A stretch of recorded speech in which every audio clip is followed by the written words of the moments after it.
Hello दोस्तों, कैसे हैं आप। उम्मीद करते हैं कि आप सब बढ़िया होंगे। आज हम आपके लिए वर्लपूल 215 लीटर फ्रिज लेकर आए हैं। यह फ्रिज 215 लीटर का है और 3 स्टार रेटिंग के साथ आता है।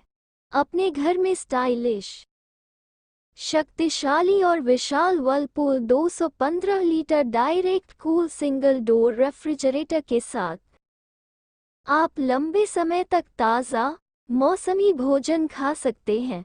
वर्लपूल का जेब फ्रिज तेजी से बर्फ जमाता है। वर्लपूल का ये फ्रिज फल और सब्जियों को काफ़ी दिनों तक ताज़ा रखता है। वर्लपूल का जेब फ्रिज लॉक और हैंडल के साथ आता है, जिसके कारण फ्रिज देखने में स्टाइलिश लगता है। इस बटन की सहायता से आप मौसम के अनुसार इसकी ठंडक को कम ज़्यादा कर सकते हैं।